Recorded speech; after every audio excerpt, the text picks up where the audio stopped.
தமிழ்நாட்டு மக்கள் அனைவருக்கும் வணக்கம். தமிழ்நாடு ஃபுல்லா டிஎன்பிசி படிக்கிறவங்க சார் கொஞ்சம் கடைசி 5 வருஷம் ப்ரீவியஸ் கொஸ்டின்ஸ் இருக்குல்ல, அந்த ப்ரீவியஸ் கொஸ்டின்ஸ் எல்லாத்தையும் கொஞ்சம் டிஸ்கஸ் பண்ணுங்க அப்படின்னு சொல்லி கேட்டிருந்தீங்க. ஃபர்ஸ்ட் ஜெனரல் ஸ்டடீஸ்ல இருந்து ஆரம்பிங்க, அதுக்கப்புறம் ஒவ்வொரு சப்ஜெக்ட் போங்க, அந்த மேத்ஸ், தமிழ் இந்த மாதிரி அடுத்த யூனிட் அடுத்த சப்ஜெக்ட் போங்க அப்படின்னு சொல்லி கேட்டிருந்தீங்க. அந்த வகையில நம்ம இந்த ப்ரீவியஸ் கொஸ்டின் சீரிஸ் அப்படின்னு சொல்லிட்டு நம்ம சேனல்ல கொண்டு போலாம். அப்பப்ப இந்த சீரிஸ்க்கான வீடியோஸ் வரும், ரைட்டா? அதுல முதல் வீடியோ இந்த வீடியோன்னு வச்சுக்கோங்க.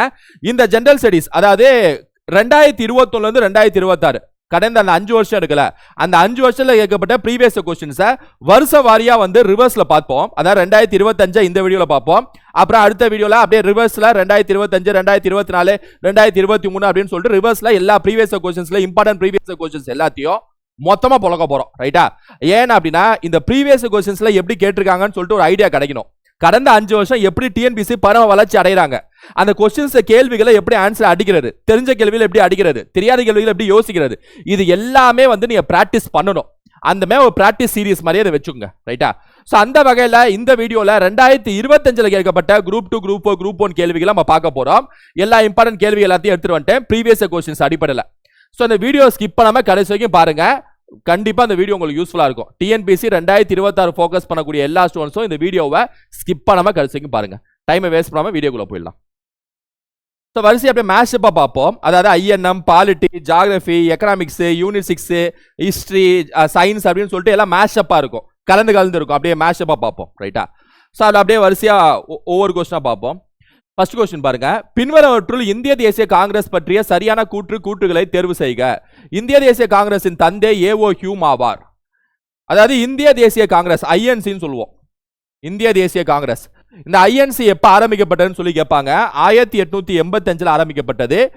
இதன் முதல் மாநாடு வந்து டிசம்பர் 28, 1885 பம்பாயில நடைபெறும். முதல் மாநாடு பம்பாயில நடைபெறும். 72 பேர் போய் பங்கேற்பாங்க. முதல் மாநாட்டின் தலைவர் யாருன்னு கேட்பாங்க. WC பானர்ஜி. 1885 டிசம்பர் 28 பம்பாயில ஐஎன்சியோட முதல் மாநாடு, தலைவர் வந்து WC பானர்ஜி. ரெண்டாவது மாநாடு கல்கட்டால நடக்கும் 1886.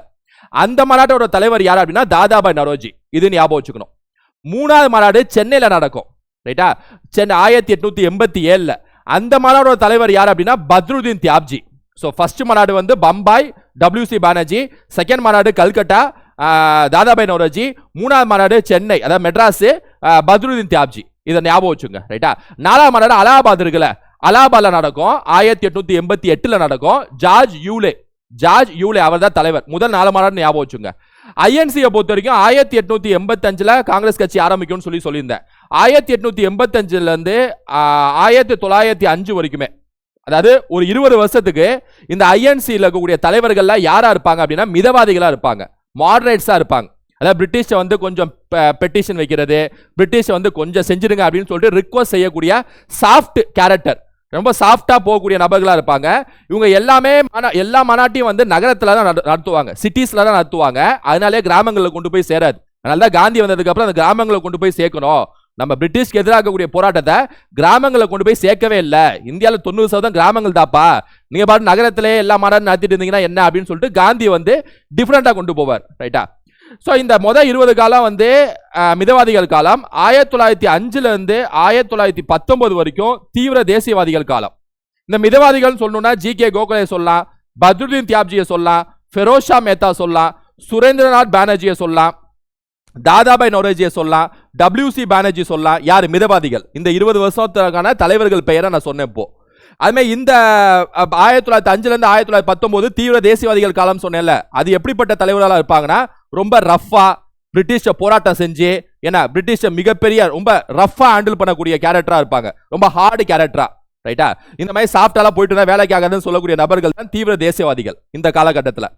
பாலகங்காதர திலகரை சொல்லலாம், பிபின் சந்திரபாலை சொல்லலாம், லாலா லஜ்பத் ராயை சொல்லலாம், அரவிந்தோ கோஷை சொல்லலாம். இவங்களாம் தீவிர தேசியவாதிகள். தமிழ்நாட்டில் பாரதியாரை சொல்லலாம், வ.உ. சிதம்பரநாதரை சொல்லலாம், சுப்பிரமணிய சிவாவை சொல்லலாம், சுரேந்திர ஆரியாவை சொல்லலாம், ரைட்டா? இந்த மாதிரி இந்தியாவிலையும் அதிதீவிர தேசியவாதிகள் சொல்லிட்டு பகத்சிங்கை சொல்லலாம். சரி, இதெல்லாம் ஞாபகம் வச்சுக்கணும். 1919 அப்புறம் தான், 1919 அப்புறம் காந்திய காலகட்டம் நமக்கு தெரியும். இப்படிதான் ஐஎன்சியை படிப்போம். அதில் ஒத்துழையாமை இயக்கம், சட்டமறுப்பு இயக்கமே, வட்டமேச மாநாடுகளே, வெள்ளையணி வெளியேறு இயக்கமே, சைமன் குழு வருகையே, சுயராஜ் இயக்கம் அப்படின்னு சொல்லிட்டு வரிசையா பார்ப்போம், ரைட்டா? ஸோ இதான் ஐஎன்சியோட ஒரு ஷார்ட் வரலாறுன்னு வச்சுங்களேன். இப்போ ஏன்னா ஒரு கொஸ்டின் பார்க்குறப்ப அதோட பின்னணி, அதுக்கு சம்மந்தப்பட்ட மற்ற விஷயங்கள்லாம் பார்க்குறோம். இந்திய தேசிய காங்கிரசின் தந்தை வந்து ஏஓ ஹியூம் ஆவார். கரெக்ட் தான். இந்தியன் நேஷனல் காங்கிரஸை உருவாக்குறதுக்கு அந்த ஐடியா கொடுத்த ஐடியா மணி யார் அப்படின்னா இந்த ஏஓ ஹியூம் தான். இன்னொரு ஐடியா மணி இருக்கு, அது டுஃப்ரின் சொல்லிட்டு அன்றைய தேதியில கவர்னர் ஜெனரல் இந்தியாவோட 1855 கவர்னர் ஜெனரல் டுஃப்ரின், இந்த ஏஓ ஹியூம், இந்த ரெண்டு ஐடியா மணிகள். இந்த ஐடியா மணிகள் தான் வந்து இந்திய தேசிய காங்கிரஸ்னு ஒன்று உருவாக்குங்க, அங்கங்க நிறைய இயக்கங்கள் இருக்கு, அதெல்லாம் விட்டுதலுங்க, ஒரே கட்சி நம்ம கண்ட்ரோலை வச்சுக்கணும் அப்படின்னு சொல்லிட்டு பிரிட்டிஷ் பிளானை போட்டாங்க. அவங்களுக்கு சாதகமாக தான் பிளானை போட்டாங்க, உருவாக்கி தந்தாங்க இந்த கட்சியை. அது முதல் 20 வருஷம் வந்து முழுக்க முழுக்க அவங்க சாயல், அதாவது அவங்க என்ன சொல்றாங்களோ அதை கேட்கக்கூடிய மிதவாதிகளா இருப்பாங்க. ரைட்டா? ஸோ அப்போ ஃபர்ஸ்ட் ஒன் வந்து கரெக்ட். இந்திய தேசிய காங்கிரசின் முதல் தலைவர் எஸ்.என். பானர்ஜி இல்ல WC Banerjee. So second one தப்பு. நான் இப்பதான் சொன்னேன் முதல் மாநாடு WC பானர்ஜி, 72 பேர் போய் பங்கேற்றிருப்பாங்கன்னு சொல்லிட்டு. எஸ்.என். பானர்ஜி, அதாவது எஸ்.என். சுரேந்திரநாத் பானர்ஜி.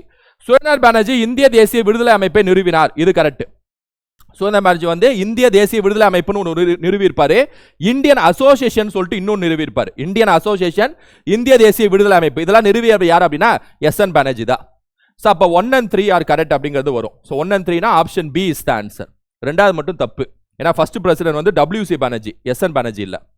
அடுத்த கேள்வி, மதி பஜார், அதாவது வெரைட்டி, ஒவ்வொரு கேள்வியும் ஒவ்வொரு வெரைட்டி, யூனிட் 6 INM பாலிட்டின்னு சொல்லிட்டு வேற வேற இதை அப்படியே மேஷப்பா பார்ப்போம். 2025 மதி பஜார், பசுமை வீடுகள் திட்டம், நான் முதல்வன் திட்டம், அஜீவிகா திட்டம்.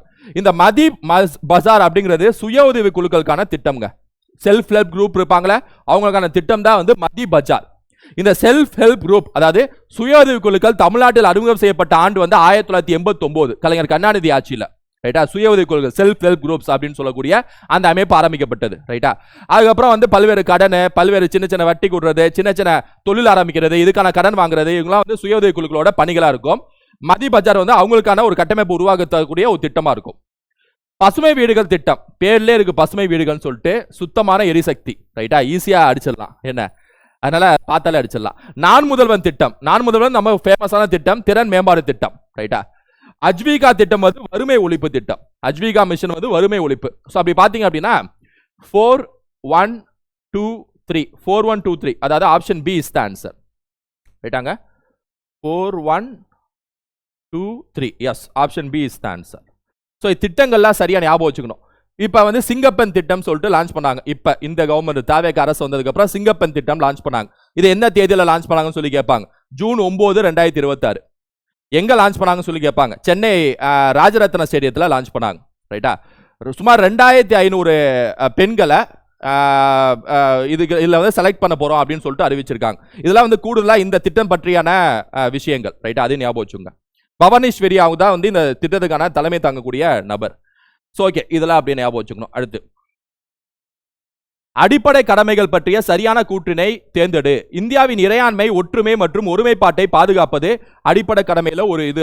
அடிப்படை கடமைகள் 1976 42 சட்ட திட்டத்தில் 42nd அமெண்ட்மெண்ட்ல ஆர்டிகல் 51A சொல்லிட்டு ஒன்று ஒதுக்கி அடிப்படை கடமைகள் ஒன்று சேர்த்தாங்க அன்றைய பிரதமராக இருக்கக்கூடிய இந்திரா காந்தி அவர்கள்.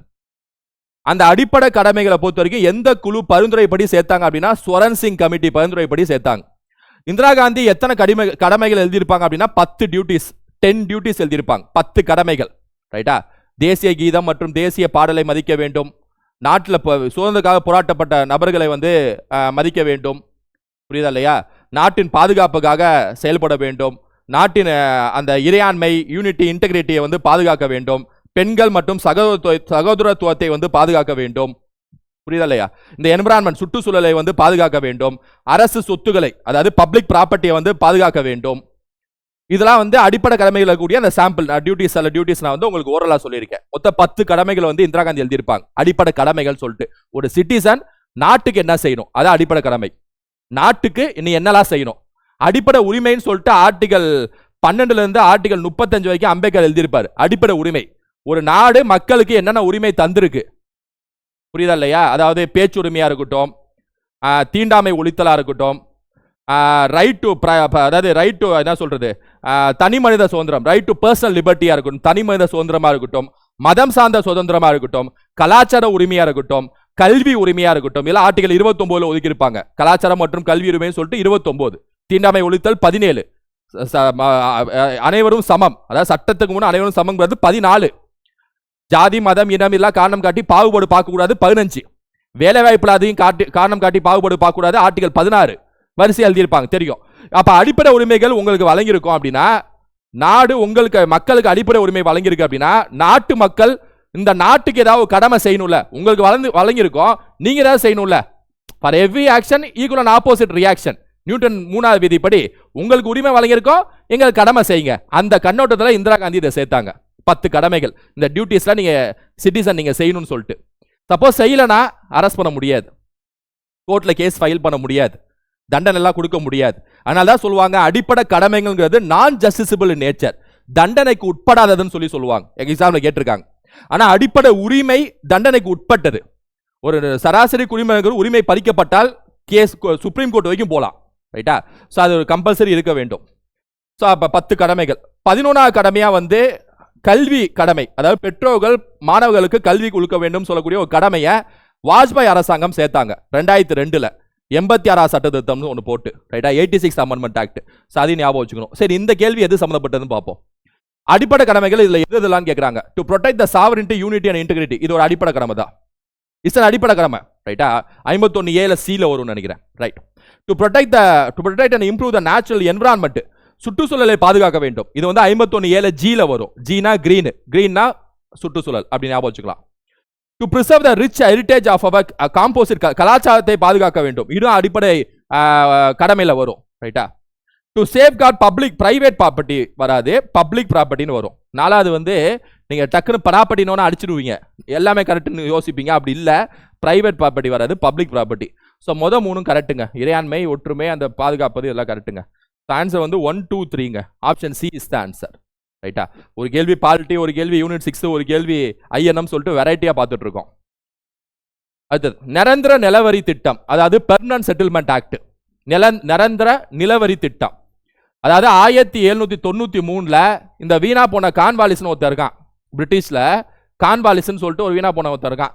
அவன் 1993ல் ஒன்று செய்யறான். என்ன செய்யறான் அப்படின்னா, பெங்கால் இருக்குல்ல, பெங்கால், ஒடிசா, அந்த கிழக்கிந்தியா பெல்ட் இருக்குல்ல, அங்க விவசாயிகள்ட்ட எல்லாம் நிலம் வச்சிருப்பாங்களே, அந்த விவசாயிகள் இருந்து வம்புக்குன்னு நிலத்தை புடுங்கி மிகப்பெரிய அதாவது மிகப்பெரிய ஜமீன்தார்கள், நில சுமதாரர்கள், ஜமீன்தார்களுக்கு வந்து பணக்காரர்களுக்கு வந்து நிலத்தை புடுங்கி ஜமீன்தார்ட்ட கொடுத்தாங்க இந்த பிரிட்டிஷ், இந்த கான்வாலிஸ். ரைட்டா? அதாவது விவசாயிகளோட ரத்தத்தை உறிஞ்சாங்க. அந்த ஜமீன்தார் வந்து அந்த விவசாயிகள்கிட்ட வரியை வசூலிக்கணும். வசூலிச்ச அந்த வரியில 11ல் 1 பங்கு ஜமீன்தாருக்கு, 11ல் 10 பங்கு பிரிட்டிஷ்க்கு. ரொம்ப கொடுமையான சட்டம். ஏன்னா பெர்மனன்ட் செட்டில்மெண்ட் ஆக்ட், நிரந்தர நிலவரி திட்டம் அப்படின்னு சொல்லிட்டு ஒன்று போட்டாங்க 1793ல். கான்வாலிஸ்னு ஒரு நபர் போட்டாப்ல. ரைட்டா? ஜமீன்தாரை வந்து ஓனர் ஆஃப் த லேண்ட், நிலத்தின் உரிமையாளராக மாத்தினாப்ல. அது மிகப்பெரிய ஒரு என்ன, விவசாயிகளின் அந்த ரத்தத்தை உரியக்கூடிய மிகப்பெரிய கொடூர சட்டம்னு வச்சுக்கங்க, பிரிட்டிஷ் போட்டதுலே. ஆனா அதை வந்து கட்சன் பிரபுவா, பிரபுல தேவையில்ல. இதெல்லாம் வந்து இந்த பிரபுங்கிற வார்த்தையே தூக்கி விட்டுருணும். என்ன? ரைட். நான் அந்த அளவுக்கு ஒன்றும் பெருசா பிரபுன்னு சொல்ற அளவுக்குலாம் பெருசா ஒன்றும் செய்யல. என்ன, நிரந்தர நிலவரி திட்டம் கட்சன்ங்கிறது தப்பு, கான்வாலிஸ் தான் கரெக்ட். மாத்தி கொடுத்துருக்காங்க. பார்ட்டிஷன் ஆஃப் பெங்கால் 1905ல் வங்காளத்தை பிரிச்சான்ல, யார்? இந்த கட்சனு. அந்த கட்சன் இருக்கான்ல அவன். அந்த இது வந்து இது வரும். ரைட்டா? மாத்தி கொடுத்துருக்காங்க. ஸோ 1 தப்பு, 2 தப்பு. ரயாத்வாரி கொள்கைனா இப்ப ஜமீன்தாரி கொள்கை எப்படி பெங்கால், மேற்கு வங்காளமே, ஒடிசா அந்த பெல்ட்ல லான்ச் பண்ணாங்களோ, அதே மாதிரி ரயாத்வாரி கொள்கைங்கிறது அதே மாதிரி ஒரு நிலத்துக்கு வரியை வசூலிக்கக்கூடிய ஒரு திட்டம் தான். அதை மெட்ராஸ், இந்த தென்னிந்தியா பெல்ட் இருக்குல்ல, மெட்ராஸ் பிளஸ் வடகிழக்கு இந்தியா, அசாம், அந்த பெல்ட்ல லான்ச் பண்ண, அந்த ஏரியால லான்ச் பண்ண திட்டம் தான் ரயாத்வாரி சிஸ்டம். இதுல வந்து நிலத்தின் உரிமையாளரா விவசாய மக்களுக்கே கொடுத்தாங்க. ஆனா வரியை நிறைய வசூலிச்சிட்டாங்க இந்த பிரிட்டிஷ். ரைட்டா? ஜமீன்தாரி சிஸ்டம்ல நில உரிமையாளர் யாருன்னா ஜமீன்தார். ரயாத்வாரி சிஸ்டத்துல நில உரிமையாளர் யார் அப்படின்னா விவசாய மக்களே. ஆனா ரெண்டுலுமே வரியை நல்லா உறிஞ்சாங்க. 60%, 70% வரியை விதிச்சாங்க ரயாத்வாரியில, அங்கிட்டு 60%, 70% வரியை விதிச்சாங்க ஜமீன்தாரியில. ரைட்டா? தாமஸ் முன்ரோவும் அலெக்சாண்டர் ரீடுன்னு 2 பேர். ரைட்டா? 1820ல் இந்த திட்டம் வந்து கொண்டு வந்திருப்பாங்க. மெட்ராஸ் பெல்ட் ஃபுல்லாவே இந்த ரயாத்வாரி சிஸ்டம் தான். இந்த ரயாத்வாரியில யாரெல்லாம் வரி கொடுக்கலையோ அவங்கள போட்டு அடிச்சு டார்ச்சர் பண்ணுவாங்க பிரிட்டிஷ். அதை எதிர்த்துதான் கஜுலு லட்சுமி அரசு, சென்னை தலைமாகாண சங்கம், மெட்ராஸ் நேட்டிவ் அசோசியேஷன் ஒன்று ஆரம்பிச்சு 1852ல் மிகப்பெரிய போராட்டத்தை பெட்டிஷன் மற்றும் அதாவது மனு மற்றும் போராட்டத்தை விதிப்பார் யார் அப்படின்னா கஜுல லட்சுமி அரசு. அதுக்கப்புறம் டார்ச்சர் பண்றாங்களான்னு சரி பார்ப்பது ஒரு கமிஷன் போட்டு பிரிட்டிஷ் வந்து ஆராய்ஞ்சாங்க. யாரெல்லாம் டார்ச்சர் பண்றாங்களோ அவங்க டிஸ்மிஸ் பண்ணாங்க பிரிட்டிஷ். ரைட்டா, அந்த அளவுக்கு இது ரொம்ப பேர் போனது. அடுத்த நெட்வொர்க் ஆஃப் ரயில்வேஸ், அதாவது இருப்பு பாதை இணைப்பு ரயில்வே நெட்வொர்க். இந்தியா ஃபுல்லா ரயில்வே நெட்வொர்க் உருவாக்குனது 1853 காலகட்டம். டலௌசிதா இந்த ஆள் தான் டலௌசிதா. கம்யூனிகேஷன் தொலைத்தொடர்பை இந்தியா ஃபுல்லா கொண்டு வந்த பிரிட்டிஷ் நபர் யாருனாலே நீங்க டலௌசி அடிச்சிடலாம். போஸ்ட், ரயில்வே, டெலகிராஃப் இந்த மாதிரி எல்லாத்தையுமே டலௌசி தான் கொண்டு வந்தது. அட ரயில்வே லைன்லாம் போடுறாங்க, நல்லதெல்லாம் பண்ணியிருக்காங்க. இவங்க பண்ணதெல்லாம் அவங்க சுய லாபத்துக்கும் அவங்க சுயநலத்துக்கும் தான். அவங்க போனதுக்கு அப்புறம் அது உருவாயிச்சு. அப்படிதான், புரியுதா இல்லையா? கொடைக்கானல், ஊட்டி இதெல்லாம் வந்து அவங்க அந்த குளிர் பிரதேசம் தாங்க முடியாதுல ஹீட்டு, அதனால ஒரு பாதையை போட்டு மேலே என்னெல்லாம் டீ இருக்கா எதான்னு பார்த்தாங்க. அது அவங்க போனதுக்கு அப்புறம் நமக்கு ஒரு சுற்றுலா தலமா மாறி நம்ம அதை பயன்படுத்திட்டு இருக்கோம். அமைப்பு நாடாளுமன்றம், சட்டமன்றம் கட்டமைப்பு அமைச்சு அவங்க இங்க சுரண்டதுக்கு ஒரு பில்டிங்லாம் கட்டினாங்க. அவங்க போனதுக்கு அப்புறம் அது மறைமுகமா நமக்கு வந்து பயன்பெற்றுச்சு. அதனால மற்றபடி இந்த சமூக விஷயத்துல சதி ஒழிப்பு அந்த மாதிரி விஷயத்துல செஞ்சிருக்காங்க. ரைட்டா, ஆனா அதை விட 10 மடங்கு கெட்டதும் செஞ்சிருக்காங்க. 1853 டல்ஹௌசி. அப்ப இது கரெக்ட். என்ன கேக்குறாங்க? ரைட்டுன்னு கேக்குறாங்களா? 3 and 4 கரெக்டுப்பா. டி ஸ்டான்ஸ். ரைட்டா, அடுத்து ரீட் த பேசேஜ். எப்பா இவ்வளோ பெரிய பேசேஜா இருக்கு. பெண்களின் பங்களிப்பு இல்லாமல் ஒரு நாடோ அல்லது ஒரு சமூகமோ முன்னேற்றம் அடைய முடியாது. பாலின வேறுபாட்டினை நாம் கலைந்தால் குடும்பம், நாடு மற்றும் மற்ற இந்த உலகம் வளர்ச்சி அடைவதற்கான திறமை மற்றும் அறிவினை பெண்கள் வெளிப்படுத்துவர். ஐக்கிய நாடுகள் சபையின் முன்னாள் பொதுச் செயலாளர் கோஃபி அன்னன் அவர்கள் பாலின சமத்துவம் மற்றும் குறிக்கோளை விடவும் மேலானது என குறிப்பிட்டுள்ளார். அதாவது பாலின சமத்துவம் மேலானதுன்னு சொல்லி குறிப்பிட்டிருக்காங்க. மேலும் வறுமையை குறைக்க நீடித்த சீரான வளர்ச்சி மற்றும் சிறந்த ஆளுமை கட்டமைப்புக்கு இதன் முன் நிபந்தனை என கூறியுள்ளார். ஓகே, பாலின சமத்துவத்தை பத்தி இந்த பேராகிராஃப் பேசியிருக்குங்க. ஜெண்டர் ஈக்குவாலிட்டி பத்தி பார்த்து படிக்கிறப்ப புரிஞ்சுக்க முடியுது.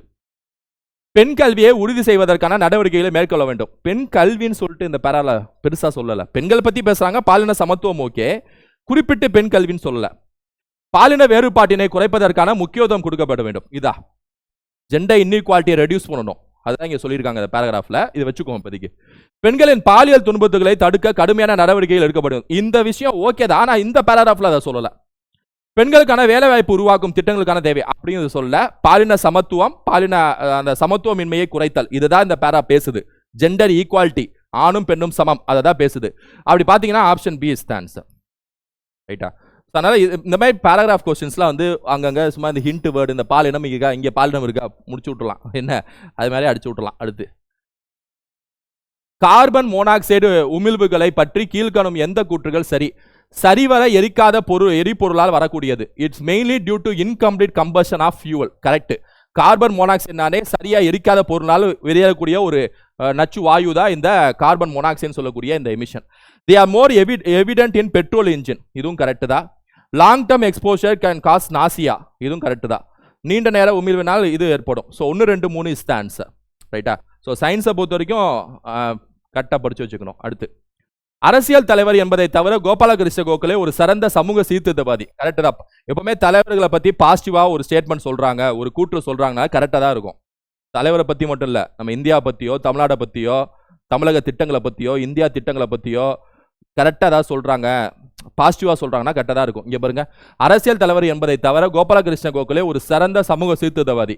இதை நீங்க கரெக்டா தான் யோசிக்கணும். இது நீங்க தப்புன்னு யோசிக்கவே முடியாது. அப்ப தப்பு இது கூற்று தப்புன்னு நீங்க யோசிச்சீங்கன்னா நீங்க எப்படி யோசிக்கிறீங்க அப்படின்னா, கோபாலகிருஷ்ண கோகலே ஒரு சிறந்த தமிழ் சீர்திருத்தவாதி இல்லைன்னு யோசிக்கிறீங்க.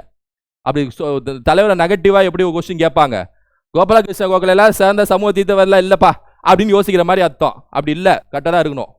இவர் இந்திய சமுதாயத்தின் சேவகர்கள் என்ற தனித்தன்மை வாய்ந்த அமைப்பை நிறுவினார். இந்த அமைப்புலாம் நீங்க படிச்சிருக்கணும் கண்டிப்பா. இதுல பாசிட்டிவ் ஸ்டேட்மெண்ட், நெகட்டிவ் ஸ்டேட்மெண்ட்லாம் யோசிக்க முடியாது. இந்திய சேவகர்கள் சங்கம் இவர் ஆரம்பிச்சதா. சர்வெண்ட் ஆஃப் இந்தியா சொசைட்டி 1905 ஆரம்பிச்சிருப்பார். காந்தியை கூட இதில் வந்து சேருங்கன்னு சொல்லியிருப்பாரு. காந்தி சேர்ந்திருக்க மாட்டார். காந்தியோட அரசியல் குரு கோகலே தான். கோகலே நிறைய வாட்டி போயிட்டு சவுத் ஆப்பிரிக்காவில், தென்னாப்பிரிக்காவில் போயிட்டு காந்தியை சந்திச்சிருப்பார். அதுக்கப்புறம் காந்தி இங்கே வந்ததுக்கப்புறம் கோகலே தான் அவரை வந்து ரிசீவ் பண்ணி இந்தியா ஃபுல்லாக சுற்றுப்பயணம் மேற்கொள்வதற்கும் இங்கே நிறையா தலைவர்களை அறிமுகம் செய்து வச்சவர் யார் அப்படின்னா கோகலே தான். ஜின்னாவை அறிமுகம் செஞ்சு வச்சிருப்பார். காந்திக்கும் ஜின்னாக்கும் இன்ட்ரோடியூஸ் பண்ணவர் யார் அப்படின்னா ஜி.கே. கோகலே தான். இவதான் ஜின்னா பாருங்க அப்படின்ட்டு. ஸோ அப்போ அந்த அளவுக்கு அது நம்ம தெரிஞ்சுக்கணும். சரியா? அப்போ கூற்று காரணம் சரி, கூற்று அதாவது distinguish both A and R R true. 2 கூற்று மற்றும் காரணமும் சரி. ரைட்டா? ரைட். பின்வரும் நிகழ்வுகளை காலவரிசைப்படி வரிசைப்படுத்து. வகுப்புவாத தீர்வு, அதாவது கம்யூனுவல் அவார்டு. கம்யூனுவல் அவார்டு அப்படிங்கிறது 1932 2ஆம் வட்டமேசை மாநாடு முடிவுல பிரிட்டிஷ் ராம்சே மெக்டொனால்ட் சொல்லக்கூடிய பிரிட்டிஷ் அளித்த ஒரு அவார்டு, இந்த கம்யூனல் அவார்டு, அதாவது வகுப்புவாத தீர்வுன்னு சொல்லிட்டு. அதாவது எஸ்சி எஸ்டி இருக்காங்களே அவங்களுக்கான தனித்துவ தேர்தல் முறை, செப்பரேட் எலக்டோரேட் கொடுக்கக்கூடிய அமைப்பு. நம்ம டீட்டெயிலாக பின்னாடி ஐஎன்சி தனியாக பார்க்குறப்ப பார்த்துருப்போம், நம்ம ரிவிஷன் கிளாஸில் போட்டிருப்பேன். அதாவது ஒரு தொகுதியில் எஸ்சி எஸ்டி நிற்கணும், அந்த நிற்கிற நபர்களுக்கு எஸ்சி எஸ்டி மக்கள் மட்டும்தான் ஓட்டு போடணும், வேற யாரும் ஓட்டு போட முடியாது. இந்த மாதிரி ஒரு செப்பரேட் எலக்டோரேட் பேர் தான் கம்யூனல் அவார்டு. இது 1932 கொடுத்தாங்க. இதை கடுமையாக காந்தி எதிர்த்தாரு. பூனா ஜெயிலில் வந்து உண்ணாவிரதமே இருந்தார். அது நம்ம கதை தெரிஞ்சுக்கணும். காந்தி இர்வின் ஒப்பந்தம் இது வந்து 1931. அதாவது எப்படியா 2ஆம் வட்டமேசை மாநாட்டில் வந்து பங்கேறுங்க காந்தி, இந்த சட்டமறுப்பு இயக்கத்தை வந்து வாபஸ் வாங்கிடுங்க அப்படின்னு சொல்லிட்டு காந்தியும் இர்வினும் ஒப்பந்தம் போட்டாங்க. அதுக்கு காந்தி என்ன சொல்லியிருப்பான்னா, இந்த உப்பு சத்தியாகிரகத்தில் கைதானவங்களா ரிலீஸ் பண்ணுங்க, வயலன்ஸில் ஈடுபடாத நபர்கள்லாம் ரிலீஸ் பண்ணுங்க, அப்போதான் நான் வந்து வட்டமேசை மாநாட்டில் பங்கேற்பேன்னு சொல்லிட்டு காந்தியும் கண்டிஷன் வச்சார். ரைட்டா? இதெல்லாம் நேருக்கு பட்டேலுக்குலாம் சரியாக பிடிக்கல, பிடிபடலை. இருந்தாலும் காந்தி அவர் என்ன நினைக்கிறாரோ அதை தான் செஞ்சார். சிட்டகாங் அவுட் பஸ்ட், பங்களாதேஷில் சிட்டகாங் அப்படின்னு சொல்லக்கூடிய இடம் 1930 சூர்யா சென் அப்படின்னு சொல்லக்கூடிய நபர் வந்து அங்கே குண்டு, அதை நிறைய வெடி மருந்துகளை ஸ்டோர் பண்ணி வச்சிருப்பாங்க. அங்கே அப்படியே அந்த ஒரு குண்டை போட்டு அதை சிதைச்சிருப்பாரு சூர்யா சென்னு. ரைட்டா? ஸோ அதான் வந்து சிட்டகாங் அவுட் பஸ்ட் 1930. இங்கே குயிலி படைன்னு சொல்லிட்டு வேலுநாச்சியார் இதில் வெடிக்க வச்சிருப்பாங்களா அதே மாதிரி. பூனா ஒப்பந்தம், பூனா பேக்ட் 1932 தான். 1932 ஆக்சுவலாக இதுவும் 1932 தான். சரி, ஓகே. ஃபர்ஸ்ட் இது 3 இது வந்துடும், அடுத்தது வந்து 2 வந்துடும். இப்போ இது ரெண்டுமே 1932 தான். ஆனால் இந்த வகுப்புவாத தீர்வு இருக்குல்ல, இது கொடுத்ததுக்கு அப்புறம் பூனா ஜெயிலில் காந்தி உண்ணாவிரதம் இருந்து அப்புறம் அம்பேத்கர் காந்தியை சந்திச்சு ஜெயிலில் போயிட்டு காந்தியை சந்திச்சு என்ன இப்படி பண்றீங்கன்னு சொல்லிட்டு அம்பேத்கர் கேட்க, சரி வேணாம் எஸ்சி எஸ்டிக்கு ரிசர்வேஷன் வேணா நான் கொடுத்துட்றேன்னு சொல்லிட்டு காந்தி சொல்ல, எஸ்சி எஸ்டிக்கு ரிசர்வேஷன் கொடுத்த ஒரு ஒப்பந்தம் தான் இந்த பூனா ஒப்பந்தம். இதுக்கப்புறம் தான் இது நடந்திருக்கும். ஏன்னா ஃபர்ஸ்ட் அதை கொடுப்பாங்க, அப்புறம் காந்தி உண்ணாவிரதம் இருப்பார், அப்புறம் தான் பூனா ஒப்பந்தம். ஸோ இதுக்கப்புறம் இது நடந்தனால 3214 வரும். Option C is the answer. ஓகேவாங்க? ரைட். இந்திய குடியரசுத் தலைவர் தொடர்பான பின்வரும் கூற்றுகளில் தவறான கூற்றை அடையாளம் காண்க. President can resign from his office at any time. குடியரசுத் தலைவர் பதவியில் இருக்கும்போது எப்பொழுது வேண்டுமென்றாலும் அவர் பதவி விலகலாம். ஆமா, எப்பொழுதுனாலும் பதவி விலகலாமே, கட்டுதா? President cannot hold office beyond his term of 5 years. 5 ஆண்டுகள் கடந்த பிறகும் குடியரசுத் தலைவர் பதவியில் நீடிக்க இயலாதுங்கிறது தவறு. நீடிக்க முடியும். ஒரு பிரசிடென்ட் வந்து எலெக்ஷன்ல தேர்ந்தெடுக்கப்பட்டார் அப்படின்னா, பிரசிடென்ட் எலெக்ஷன்ல யார் யாரெல்லாம் பங்கேற்பாங்க அப்படின்னா, பார்லிமெண்ட் லோக்சபா ராஜ்யசபால கூடிய எல்லா எம்பியும், நாமினேட்டட் மெம்பர்ஸ் நியமிக்கப்பட்ட எம்பியை தவிர எல்லா மாநில சட்டமன்ற எம்எல்ஏக்கள், யூனியன் பிரதேசம் இருக்கக்கூடிய சட்டமன்ற எம்எல்ஏக்கள், இவங்க எல்லாமே பிரசிடென்ட்டோட எலெக்ஷன்ல பங்கேற்பாங்க. ரைட்டா? கிளியரா? இப்ப பிரசிடென்ட் எலெக்ட் ஆனதுக்கு அப்புறம் 5 வருஷம் அவருக்கு பதவி காலம். 5 வருஷத்துக்குள்ள எலெக்ஷன் நடக்கணும். கடைசியா 5 வருஷம் முடிகிறப்ப சப்போஸ் எலெக்ஷன் நடக்கல, தேர்தல் ஆணையம் எலெக்ஷன் நடத்தல அப்படின்னா 5 வருஷம் கடந்து போயிடுச்சுனாலும் அவர் தான் பிரசிடென்ட். டக்குனு பிரசிடென்ட் சேரை விட்டு எந்திரிச்சு போகலாம் கூடாது. பிரசிடென்ட் சேர் எப்பவுமே இருந்துட்டே இருக்கணும். ரைட்டா? ஆனா இங்க அப்படி நீடிக்க இயலாதுன்னு சொல்றாங்க. பிரசிடென்ட் டக்குனு போயிடணுங்கிறாங்க. பிரசிடென்ட் சேர் எம்டியா இருந்தாலும் பரவாயில்ல, அப்புறம் எலெக்ஷன் மெதுவாக நடத்தி இன்னொரு பிரசிடென்ட் வர வரைக்கும் சேர் எம்டியாவே இருக்கட்டும்னு சொல்ற மாதிரி இது தப்பு. ரைட்டா? குற்றச்சாட்டு வாயிலாக குடியரசுத் தலைவர் பதவி நீக்கம் செய்யலாம். ஆமா, இம்பீச்மெண்ட் மோஷன் ஸ்பெஷல் மெஜாரிட்டியில் செய்யலாம். இதுவரை எந்த ஒரு குடியரசுத் தலைவரும் பதவி நீக்கம், ஆமா அதுவும் கரெக்ட் தான். இந்த மாதிரி இம்பீச்மெண்ட்ல யாருமே இது வரைக்கும் பதவி நீக்கம் செய்யப்படவில்லை. ஸோ இந்த கொஸ்டினுக்கான ஆன்சர் வந்து நாட் கரெக்ட்னு கேட்குறாங்க. இப்போ நம்ம பார்த்ததுல இதுதான் not correct. So B is the answer. Tamil Nadu நுகர்வோர் பாதுகாப்பு சட்டம், கன்சியூமர் ப்ரொடெக்ஷன் ஆக்ட்னாலே 1986 நுகர்வோர் பாதுகாப்பு சட்டம் 1986 ராஜீவ்காந்தி ஆட்சியில். கன்சியூமர் மூவ்மெண்ட் அப்படின்னா 1974 வரும். 1974 தான் நுகர்வோர் இயக்கம் அப்படின்னு சொல்லி ஸ்டார்ட் பண்ணாங்க. அதுக்கப்புறம் தான் இதை லான்ச் பண்ணாங்க.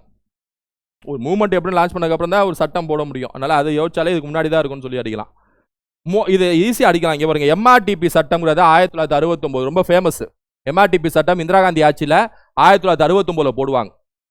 ஒரு கம்பெனி பிரான்ச் ஆரம்பிக்கணும், கிளைகள் ஆரம்பிக்கணும், இல்லை கம்பெனி தொடங்கணும்னா ஏகப்பட்ட ரெஸ்ட்ரிக்ஷனு. அவ்வளோ சாதாரணமாக கம்பெனிலாம் தொடங்க முடியாது அந்த காலத்தில். 91க்கு முன்னாடி, 1991க்கு முன்னாடி இந்தியாவில் சொல்கிறேன், ரைட்டா? லைசன்ஸ் ராஜ்னு சொல்லுவாங்க. எல்லாத்துக்கும் லைசன்ஸ் வாங்கி தான் ஆரம்பிக்க முடியும், கம்பெனினாலும் சரி கிளைகள்னாலும் சரி. இதனாலேயே நிறையா உள்ள வந்து லஞ்ச லாவணியம் பெருத்து போகும் இந்தியாவில் 1950லேருந்து 1990 வரைக்கும். அப்புறம் தான் நரசிம்மராவ் கவர்மெண்ட்டில் 1991 இந்த லைசன்ஸ் ராஜ் அபாலிஷ் பண்ணிட்டு எல்பிஜியை கொண்டு வந்தார், ரைட்டா? யார் வேணா கம்பெனி ஆரம்பிங்கப்பா, யார் வேணா பிரான்ச் ஆரம்பிங்கப்பா, யார் வேணா இந்த தொழிலை வேணா ஆரம்பிங்கப்பா, யார் வேணா பணக்காங்க ஆகுங்கப்பா, யார் வேணா வேலை வாய்ப்பை கொடுங்கப்பா, வெளிநாட்டிலேருந்து யார் வேணா வந்து முதலீடு பண்ணுங்கப்பா, முதலீடு கொடுத்து இங்கே வேலை வாய்ப்பை உருவாக்குங்கப்பா, ஜிடிபியை பெருக்குங்கப்பா. 91க்கு அப்புறம் தான் எல்லாம் நடந்துச்சு. 91க்கு முன்னாடிலாம் இப்படிலாம் இல்லை இந்தியா, ரைட்டா? ஸோ அப்படி பார்த்தீங்க அப்படின்னா D1ன்னு வந்துருமா? D1 வந்தாலே உங்களுக்கு ஆப்ஷன் ஏ மட்டும் தான் D1 இருக்கு, ரைட்டா? எங்குமே D1 இல்லை. ஏன்னா இது ரொம்ப ஃபேமஸ், MRTP ரொம்ப ஃபேமஸ், அடிக்கடி நான் சொல்லியிருப்பேன், அதுக்காக சொல்கிறேன். தேசிய திறன் மேம்பாட்டு கழகத்தின் குறிக்கோள் அல்லது குறிக்கோள்கள் என்ன? The objectives of national skill development council is what அப்படின்னு சொல்லி கேட்குறாங்க. இங்கே பேர்லேயே பாருங்க ஸ்கில்லுன்னு இருக்கு, ரைட்டா? To empower women through economic independence. மேலே ஸ்கில்னு இருக்குது, இங்கே உமனை மட்டும் எம்பவர் பண்ணுறதுனா என்ன அர்த்தம்? ஸ்கில்லுனா ஆண்களும் எம்பவர் பண்ணணும், பெண்களும் எம்பவர் பண்ணணும். ஃபர்ஸ்ட் ஸ்டேட்மெண்ட் தப்பு. நாடு முழுவதும் உள்ள இளைஞர்களை திறன் மேம்பாடு அடைய பயிற்சி, இது கரெக்ட், பாசிட்டிவ் ஸ்டேட்மெண்ட். ஸ்கில்லு கரெக்டாக இருக்கு, எல்லா இளைஞர்கள்னு சொல்லி சொல்றாங்க, பெண்கள் ஆண்கள் எல்லாம் வருவாங்க, கரெக்ட். திறன் மேம்பாட்டு சான்றிதழ் பெற்றவர்களுக்கு பண விருதுகள் வழங்கிய வேலைவாய்ப்பை அதிகப்படுத்துதல், இதுவும் கரெக்ட், பொதுவாக தான் சொல்றாங்க. நாட்டின் உழைப்பாளர்களின் உற்பத்தி திறனை அதிகப்படுத்துதல், பாசிட்டிவ் ஸ்டேட்மெண்ட். மற்றும் உழைப்பாளர்கள்னா எல்லாத்தையும் சேர்த்து தான் சொல்றாங்க. ஸோ 2, 3, 4 கரெக்டாக வரும், 1 தப்பா வரும், ரைட்டா? 2, 3, 4னா உங்களுக்கு option B is the answer, ரைட்டாங்க? அடுத்து நீதித்துறை செயற்பாடு, ஜுடிஷியல் ஆக்டிவிசம். இது வந்து 1947 அமெரிக்காவிலேருந்து எடுக்கப்பட்ட ஒரு நீதித்துறை சார்ந்த ஒரு விஷயம், ரைட்டா? ஜுடிஷியல் ஆக்டிவிசம்னா என்ன? நீதித்துறை மறு ஆய்வு இல்லைன்னா புனராய்வு கேள்விப்பட்டிருப்பீங்க. அதாவது பார்லிமெண்ட் போடுற சட்டமோ சட்டமன்றம் போடுற சட்டமோ கான்ஸ்டிடியூஷனுக்கு எதிராக இருந்துச்சுன்னா சுப்ரீம் கோர்ட்டோ ஹை கோர்ட்டோ அந்த சட்டத்தை நீக்கலாம். புரியுதா உங்களுக்கு? நாடாளுமன்றமோ சட்டமன்றமோ சட்டம் போடுறாங்க, அந்த சட்டம் கான்ஸ்டியூஷனுக்கு எதிராக இருக்கு, அம்பேத்கர் எழுதிய கான்ஸ்டியூஷன் அரசியலமைப்பு சட்ட புத்தகத்துக்கு எதிராக இருக்கு, என்ன அப்படின்னா அந்த சட்டத்தை சுப்ரீம் கோர்ட்டை நீக்க முடியும், ஹை கோர்ட்டும் நீக்க முடியும். இதான் ஜுடிஷியல் ரெவ்யூ, நீதித்துறை மறு ஆய்வு அல்லது புலனாய்வு. ஜுடிஷியல் ஆக்டிவிசம்னா என்ன அப்படின்னா, பார்லிமெண்ட்டும் சட்டமன்றமோ எந்த நடவடிக்கையும் இல்லாம சட்டமும் போடாம திட்டமும் போடாம சும்மாவே உட்கார்ந்தாங்கன்னு வைங்களேன், மினிஸ்டர்ஸ் எல்லாமே சும்மாவே இருக்காங்க, மக்கள் பிரச்சனை நிறைய போயிட்டு இருக்கு, ஒரு துறையில இவ்வளவு பிரச்சனை இருக்கு, ஆனா எதுவுமே கண்காணிக்கல, எதுவுமே சட்ட நடவடிக்கை எடுக்காம கவர்மெண்ட் சும்மாவே இருந்தாங்கன்னா, ஏதாவது செய்யுங்க கவர்மெண்ட், ஏதாவது மக்களை கவனிங்க கவர்மெண்ட், இந்த சட்டத்தை கொண்டு வாங்க கவர்மெண்ட் அப்படின்னு சொல்லிட்டு கோர்ட்டு சொல்ல முடியும், அட்வைஸ் கொடுக்க முடியும். கோர்ட்டு சட்டத்துறைக்கும் நிர்வாகத்துறைக்கும் அட்வைஸ் கொடுக்க முடியும், மினிஸ்டர்ஸ்க்கும் எம்எல்ஏக்கும் பார்லிமெண்ட்டுக்கும் சட்டமன்றத்துக்கும் சீஃப் மினிஸ்டருக்கும் பிரதமருக்கும். இந்த மாதிரி அட்வைஸ் கொடுக்குறது இருக்குல்ல, இந்த மாதிரி கோர்ட் அவங்களே ஆக்டிவிட்டியோட அவங்களே ஒரு என்ன சொல்றது ஒரு ஆக்டிவிஸ்ட் மாதிரி செயல்படுறாங்களே, என்ன அது பேர் தான் ஜுடிஷியல் ஆக்டிவிசம். ஸோ அது வந்து 1947 அமெரிக்காவில் அது முதல் முறை, அது அந்த சோர்ஸ் ஆர்ஜின் அங்கே தான். நிர்வாக தீர்ப்பாயம், இது கேள்விப்பட்ட மாதிரி இருக்கா? நிர்வாக தீர்ப்பு, அட்மினிஸ்ட்ரேட்டிவ் ட்ரிபுனல், இந்திரா காந்தி ஆட்சியில் 42ஆம் சட்டத்தில் கொண்டு வந்தது. பப்ளிக் சர்வீஸ் கமிஷன் நீங்களா உள்ள வேலைக்கு போக போறீங்களா? இப்போ பப்ளிக் சர்வீஸில் போய் வேலை பார்க்க போறீங்களா? உங்களுக்கு ஏதாவது பிரச்சனையோ, உங்களை சஸ்பெண்ட் டிஸ்மிஸ், இல்லை நீங்கள் அதாவது சர்வீஸில் உள்ளே போகிறவங்க ஏதாவது டாக்குமெண்ட்டை ஃபேக் டாக்குமெண்ட்டாக உள்ளே காட்டி அது தெரிய வந்தாலோ அதுக்குன்னு ஒரு கோர்ட் இருக்குது, நீதிமன்றம் இருக்குது, நீதிமன்றத்துக்குள்ளேயே, ஏன்னா பில்டிங்குள்ளேயே, அதுக்கு தான் நிர்வாக தீர்ப்பாயம்னு சொல்லுவாங்க. அங்கே தான் கம்ப்ளைண்ட் ரைஸ் ஆகும், அவங்க தான் உங்களை கூப்பிட்டு விசாரிப்பாங்க. ஸோ அப்போ அது 1976 இந்திரா காந்தியில் இது பண்ணாங்க. அப்படி D1னாலே உங்களுக்கு ஒரே ஆப்ஷன் தான் D1 இருக்கு. போன கொஸ்டின் மாதிரி தான், option B is the answer. அடுத்து எஸ்ஆர் பொம்மை வழக்கு, ரொம்ப ஃபேமஸான வழக்கு. ஆர்டிகல் 356 அதை பற்றி கோர்ட்டு டீட்டெயிலாக ஒரு வழிமுறைகளை கொடுத்தாங்க. 356னா என்ன? ஆளுநர் ஆட்சி, பிரசிடென்ட் ரூல் அல்ல கவர்னர் ரூல், ஒரு மாநிலத்தில் போடுறது, ரைட்டா? ஒரு மாநிலம் கான்ஸ்டியூஷன் எதிராக செயல்படுது, மெஜாரிட்டி இல்லை, 356 போட்டுருவாங்க. இந்தியாவில் 100க்கும் மேற்பட்ட வாட்டி இந்த 356 பயன்படுத்தியிருக்காங்க. இந்திரா காந்தி ஆட்சியில் நிறைய வாட்டி பயன்படுத்தியிருக்காங்க. ஸோ அப்போ குடியரசுத் தலைவர் ஆட்சி அப்படிங்கிறது கரெக்டு தான். உன்னிகிருஷ்ணன் வழக்கு கல்வி உரிமை, இதுவும் கரெக்டு தான். பிரகாஷ் சிங் வழக்கு 2006 நீதித்துறை சீர்திருத்தம் இல்லை, காவல்துறை சீர்திருத்தம், போலீஸ் ரிஃபார்ம். ரொம்ப ஃபேமஸான வழக்கு இந்த பிரகாஷ் சிங் வழக்கு. டிஜிபியா இருக்கக்கூடிய நபர் வந்து பெட்டிஷன் ஃபைல் பண்ணுவாங்க.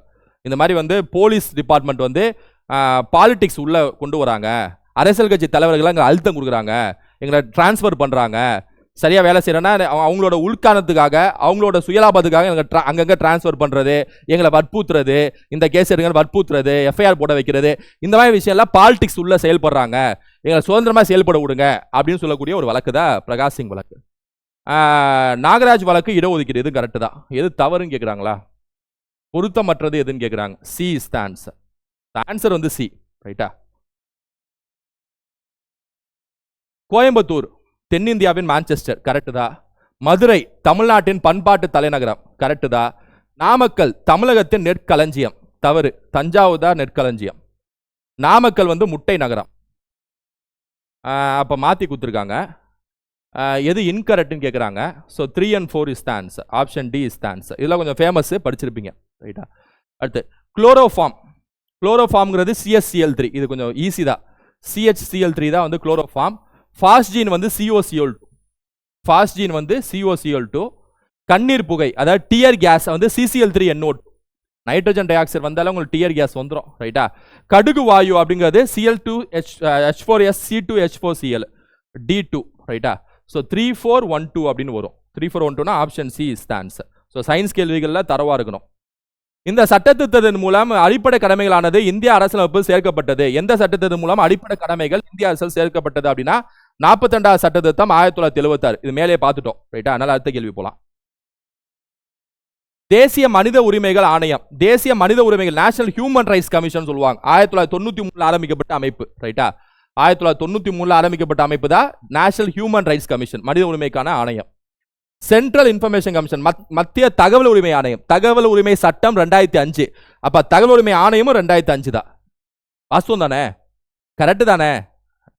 சென்ட்ரல் விஜிலன்ஸ் கமிஷன், அதாவது மத்திய லஞ்ச ஒழிப்புத்துறை, இது வந்து 1964ங்க, 63 வராது. சிபிஐ தான் 1963. நிறைய வாட்டி நான் சொல்லியிருப்பேன். அடுத்தல சிபிஐ சொல்றாங்க பாருங்க, இது 1963, ஆனா 69 சொல்றாங்க. இது ரெண்டுமே தப்பு. எது இன்கரெக்ட் தான் கேட்குறாங்க. 3 and 4 ஆர் இன்கரெக்ட். 3 மற்றும் 4. Option C is the answer.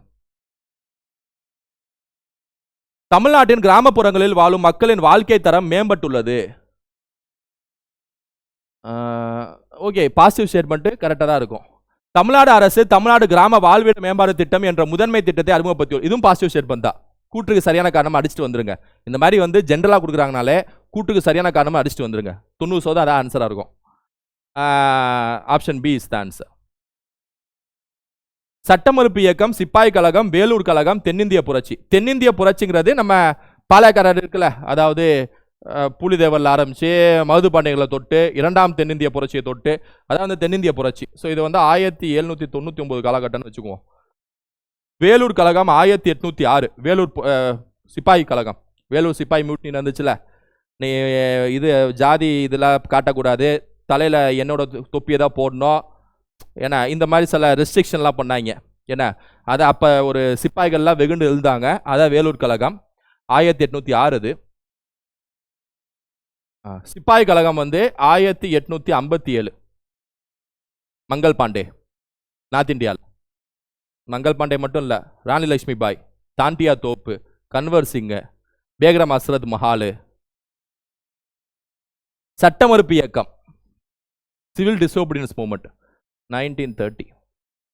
So அப்படி பார்த்தீங்க அப்படின்னா 4, 3, 2, 1 ரிவர்ஸில் வருது. Option D is the answer, ரைட்டாங்க. சட்டமறுப்பு இயக்கம் வந்து காந்தி 1930 ஆரம்பிப்பார்ல, உப்பு சேதாரத்துக்கு அப்புறம், அதான் சட்டமறுப்பு இயக்கம். வட இந்திய சமவெளியின் மண் பெரும்பாலும் இமயமலை ஆறுகளால் படியமைக்கப்படுகிறது. The soils of northern plains are largely deposited by Himalayan rivers. வடக்கு சமவெளினாலே இமயமலை தான். வடக்கு சமவெளி மண்ணு உருவானதே இமயமலை நதியிலிருந்து வரக்கூடிய எல்லா கற்கள், எல்லா அந்த மட்டு சாயில் எல்லாமே அந்த மண் வகைகளை அடிச்சு எடுத்துட்டு வந்து தான் உருவாகுனதே. அப்ப வடக்கு சமவெளியில முழுக்க முழுக்க அதுக்கான அந்த பாய்ச்சல் கொடுக்கக்கூடிய அந்த நீர் எல்லாமே ரிவர்லாம் எதுனா கங்கை, யமுனை, இதெல்லாம் நமக்கு தெரியும். ஸோ அப்ப ஹிமாலயன் ரிவர் கரெக்ட் தான். The presence of iron oxide is more in a soil popularly known as black soil. Iron oxide இருக்கிறது செம்மண்ல, அதனால தான் செவ்வாய் கிரகமே சிவப்பு கலர்ல இருக்கு, அயன் ஆக்சைடு அதிகமாக இருக்கனால. கரிசல் மண், கருப்ப மண்ணு நீங்க கொடுத்துருக்காங்க, தப்பு. தக்கன பீடபூமியிலிருந்து உருவாகும் மண் வளமான அல்லது அதிக ஈரப்பதை தாங்கும் திறனுடையது.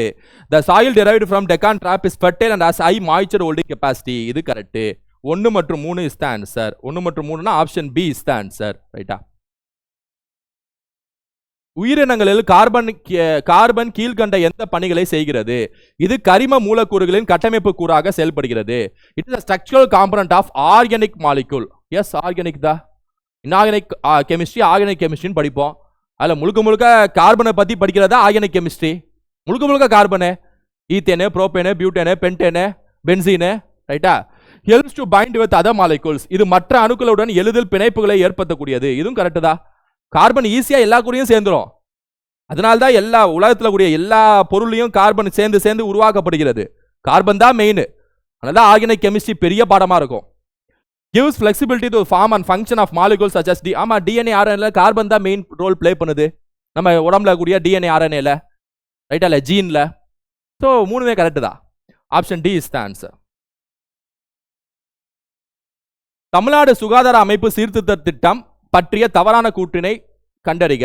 இத்திட்டத்திற்கு உலக வங்கி ஆதரவு அளிக்கிறது. This was supported by world bank. Tamil Nadu health system reform programme. எப்போவுமே உலக வங்கி இந்த மாதிரி சுகாதாரமே கல்வினாலே ஆதரவு அளிக்கதா செய்யும். ஆதரவு அளிக்காதுன்னு சொல்லி கொடுப்பாங்களா? யோசிச்சு பாருங்க. இந்த திட்டத்துக்கு உலக வங்கி ஆதரவு அளிக்காது. அளிக்கின்றது நீங்க தப்புன்னு யோசிக்க முடியாது. ஏன்னா அளிக்காதுன்னு இருந்துச்சுன்னா எப்படி? அப்ப அளிக்கின்றது தான் கரெக்டாக தான் இருக்கணும். ரைட்டா? ஸோ 1. இந்த திட்டம் மத்திய மாநில அரசாங்கத்தால் 60:40 என்ற விகிதத்தில் பயன்பாட்டு நிதி உதவி வழங்கப்படுகிறது. ஞாபகம் வச்சுங்க, இங்க தமிழ்நாடுன்னு வார்த்தை இருக்கு. Central government schemes, centrally sponsor ஸ்கீம்ஸ்ல காமனான வார்த்தைகள் இருக்கும். அதனால இது கொஞ்சம் நம்ம ஹோல்டில் வைப்போம். இந்த முடிவு அடிப்படையில் அமைந்த திட்டத்தினை தமிழ்நாட்டின் சுகாதாரம் மற்றும் குடும்ப நலத்துறையால் செயல்படுத்தப்படுகிறது. Positive statement. இது கரெக்டாக தான் இருக்குன்னு வச்சுக்குவோம். ரைட்டா? Programme aims to achieve the goal of SDG 9. இந்த திட்டம் SDG 9 இலக்காக அடைவதை நோக்கமாக. SDG 9ங்கிறது சஸ்டைனபிள் டெவலப்மெண்ட் கோல்ஸ், நீடித்த மேம்பாட்டு வளர்ச்சியில் மொத்தம் 17 கோல்ஸ், 17 இலக்குகள். அதில் 9வது இலக்கு வந்து இண்டஸ்ட்ரி அண்ட் இனோவேஷன், தொழிற்சாலை மற்றும் புதுப்பித்தலை பற்றி கொடுக்கக்கூடிய இலக்கு. அது தப்பு. இங்கே ஹெல்த்தை பற்றி பேசுகிறாங்க. ரைட்டா? ஸோ இது தப்பு. 1, 3 கரெக்டு. So 1, 3 correct. 4வது வரக்கூடாதுன்னு வச்சாலே இங்கே 4 இருக்கு, தூக்கிடுங்க. 1, 3 ரெண்டுமே ஆன்சராக இருக்கணும். ஆப்ஷன் ஏ மட்டும் தான் ஆன்சராக இருக்க முடியும். ரைட்டா? சப்போஸ் 2வது உங்களுக்கு சரியாக தென்படலைனாலும் உங்களுக்கு ஆட்டோமேட்டிக்காக 4 தப்புனாலே 1, 3 கண்டிப்பாக கரெக்ட்னாலே ஆப்ஷன் ஏ தான் ஆன்சர். லோக்பால் மற்றும் லோக் ஆயுக்தா சட்டம் நடைமுறைக்கு வந்த காலம் ஜனவரி 16, 2014. கரெக்ட். தமிழ் செம்மொழியாக அறிவிக்கப்பட்டது அக்டோபர் 12, 2004. இந்தியாவிலே முதல் மொழி செம்மொழி அந்தஸ்து அடைஞ்சது தமிழ் தான், அக்டோபர் 12. ரைட்டா? பழுதுமார் கலைஞர் தான் முதல் குரல் கொடுப்பார் செம்மொழி அந்தஸ்துக்கு அறிவிக்கணும், செம்மொழி தமிழ் செம்மொழின்னு சொல்லிட்டு. ஸோ அப்போ இது தப்பு. இந்திய தேர்தல் ஆணையம் சட்டப்பிரிவு 324 கரெக்டு தான். இந்திய தேசிய ஒருங்கிணைப்பு ஆணையம், அதாவது national integration council 1961. National integration council ஜாதி மதம் கார்ந்து எல்லாமே ஒன்றிணைன்னு சொல்லக்கூடிய ஒரு கவுன்சில் நேருவோட ஆட்சி காலத்தில் ஆரம்பிச்சிருப்பாங்க. ஸோ இது தப்பு. அப்போ எது தப்புன்னு கேட்குறாங்களா? எது இன்கரெக்ட்னு கேட்குறாங்களா? 2ம் 4ம் incorrect. Option B 2 and 4 is the answer. அடுத்து சூரிய கர் முஃப்ட் பிஜிலி யோஜனா. பிஜிலி யோஜனா அப்படின்னு வந்தாலே சூரிய ஒளி தான். Option A is the answer. ரொம்ப ஃபேமஸான ஒரு திட்டம். மத்திய அரசு திட்டம், மாநில அரசு திட்டம்லாம் தரவா படிச்சு வச்சுக்கணும். 1893 கான்வாலிஸ் பிரபுவின் கிழக்கிந்திய வணிக குழுவின் ஆட்சியின் கீழ் ஜமீன்தாரி முறை கொண்டு வரப்பட்டது. இப்போதான் நம்ம பார்த்தோம், மேலே பார்த்தோம். ரைட்டா? கரெக்டு தான். Under the settlement the land lords declare full properties large area. அதான் லேண்ட் லான்னா ஜமீன்தாஸ் தான் வந்து ஃபுல் ப்ராப்பர்ட்டி. இதுவும் கரெக்டு தான். A and R are true தான். R is the correct explanation. Option D is the answer. இந்தியாவில் சரக்கு மற்றும் சேவை வரியானது விரிவான பல படிநிலைகளில் இலக்கு அடிப்படையில் ஒவ்வொரு மதிப்பு கூட்டின் போது விதிக்கப்படுகிறது. கரெக்ட் தான். ஜிஎஸ்டினா அப்படிதானே விதிக்கப்படுது. இதன் நோக்கம் ஒரே வரி, ஒரே சந்தை, ஒரே நாடு. அதுவும் கரெக்ட் தான். ரைட்டா? ஸோ கூற்று காரணம் சரி, கூற்றுக்கான சரியான காரணம். Option B is the answer. 1966 to 69 திட்ட காலம் ஆண்டு திட்டம் அல்லது திட்ட விடுமுறை காலம் என அறிவிக்கப்படுது. கரெக்ட் தான். 66 69 வரைக்கும் எதிர்கட்சி என்ன சொல்றாங்கன்னா, இந்திரா காந்தி ஆட்சி காலத்துல இந்த மாதிரி 3 வருஷம் 5 பிளான்லாம் போடல, ஆண்டு காலம் தான் போட்டாங்க இந்திரா காந்தி. அதனால எதிர்கட்சியில என்ன சொன்னாங்கன்னா, நாடாளுமன்றத்தில் உட்கார்ந்துட்டு இது ஒரு திட்ட விடுமுறை அப்படின்னு சொல்லி அறிவிச்சாங்க, விமர்சனம் செஞ்சாங்க. அதை தான் இங்க சொல்றாங்க. ஏனெனில் சீனா மற்றும் பாகிஸ்தானுடன் ஏற்பட்ட 2 பெரிய மோதல். அது ஏன் அப்படி அறிவிச்சாங்க, ஏன் அப்படி செஞ்சாங்க இந்திரா காந்தி அப்படின்னா, நிதி பற்றாக்குறை, கஜனா காலி, பாகிஸ்தான் சைனா போர்னால. ஸோ கூற்றுக்கு சரியான காரணம் தான். Option C is the answer. வள்ளுவரும் குறளும் என்ற நூலின் ஆசிரியர் யார்? கியாபே விஸ்வநாதன். கியாபே விஸ்வநாதன் தான் வள்ளுவரும் குறளும். இதெல்லாம் ஃபேக்ட், இதெல்லாம் நம்ம தெரிஞ்சு படிச்சு வச்சுக்கணும்னு வச்சுங்களேன். திருவள்ளுவர் உருவத்தினை முதலில் ஓவியமாக வரைந்தவர் யார் அப்படின்னா Venugopala Sharma. Venugopala Sharma. Option B is the answer. பிரம்மஜான சபை பற்றிய சரியான வாக்கியங்களை தேர்வு செய்க. மேடம் பிளவர்ஸ்கை மற்றும் கர்னல் எச்.எஸ். ஆல்காட் ஆகியோரால் பிரம்மஜான சபை நியூயார்க்கில் தோற்றுவிக்கப்பட்டது. கரெக்ட் தான். 1888 Mrs Annie Besant join the society in India. 1889 சேர்ந்திருப்பாங்க. 88 இல்ல 89. So first one correct, second one தப்பு. அன்னி பெசன்ட் சேர்ந்தது. 1907 பிரம்மஜான சபையின் தலைவர் பொறுப்பா பிரசிடென்ட் ஆயிடுவாங்க. அடையாறுல தான் இங்க பிரான்ச் பிரம்மஜான சபை. இதன் தலைமையகம் சென்னை அடையாறில் உள்ளது. கரெக்ட், அதான் இப்பதான் சொன்னேன். 1 and 3 ஆர் கரெக்ட். இது கரெக்ட் தானே கேட்குறாங்க. 1 and 3 are correct. Yes. 1925 E V R Periyar சுயமரியாதை இயக்கத்தை தொடங்கினார். கரெக்ட் தான். பெரியார் சுயமரியாதை இயக்கத்தை 1925 தொடங்கியிருப்பார். காஞ்சிபுரம் காங்கிரஸ் மாநாடு போய் அட்டன் பண்ணுவாரு. அவரோட கோரிக்கை நிராகரிக்கப்படும். உடனே வெளில சுயமரியாதை இயக்கத்தை ஆரம்பிச்சிருவார். குடியரசுங்கிற ஒரு இதழையும் ஆரம்பிச்சிருவார் 1925. சுயமரியாதை மாநாடோட முதல் மாநாடு 1929 செங்கல்பட்டில் நடக்கும். சவுந்தரபாண்டியன் தலைமை தாங்குவார். 2வது மாநாடு 1930 ஈரோட்டில் நடக்கும். ஜெயகர் தலைமை தாங்குவார். சுயமரியாதை இயக்கத்தின் அதிகாரப்பூர்வ செய்தித்தாள் நியூ இந்தியா ஆகும். சம்பந்தமே இல்லை. குடியரசு செய்தித்தாள் குடியரசு, நியூ இந்தியா இல்ல. நியூ இந்தியா யாரோடது அப்படின்னா அன்னி பெசன்ட்டோடது. நியூ இந்தியா, காமன்வீல், இந்த 2 அன்னி பெசன்ட்டோடது. யங் இந்தியான ஒரு பத்திரிகை இருக்கு, அது காந்தியோடது. இந்தியான ஒரு பத்திரிகை இருக்கு, அது பாரதியாரோடது. புரியுதா உங்களுக்கு? India Bharathiyar, young India Gandhi, new India அன்னி பெசன்ட். எத்தனை இருக்கு பாருங்க. ரைட்டா?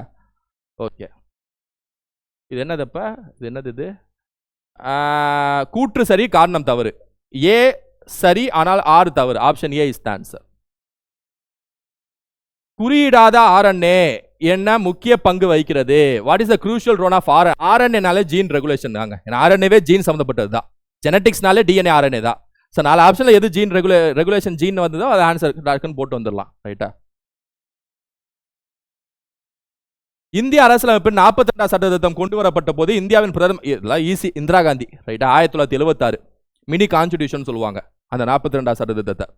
இந்திய தேசிய காங்கிரசின் முதல் மாநாடு இது மேலே நான் சொன்னேன். தமிழ்நாடு பதவியிலிருந்து 21 பேர் கலந்து 21 பேர் வராது.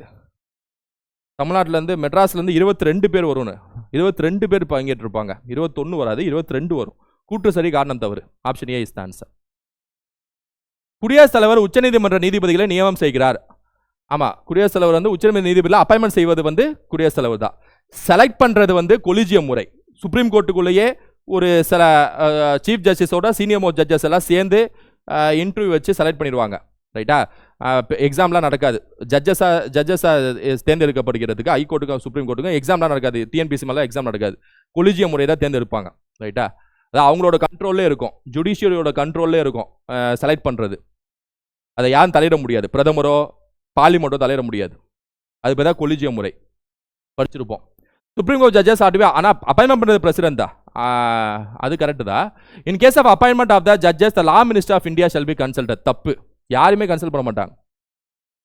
அவங்களே செலக்ட் பண்ணி அவங்களே கன்சல்ட் பண்ணி அவங்களே முடிவெடுத்து அந்த அப்பாயின்மெண்ட் பண்ணி கொடுங்க அப்படின்னு தான் கேபினெட்டுக்கு அனுப்புவாங்க, பிரசிடென்ட்க்கு அனுப்புவாங்க. ரைட்டா? ஸோ அதனால் அது வராது. சீஃப் ஜஸ்டிஸ் வேணால் கன்சல்ட் பண்ணுவாங்க. Chief justice, senior most judges.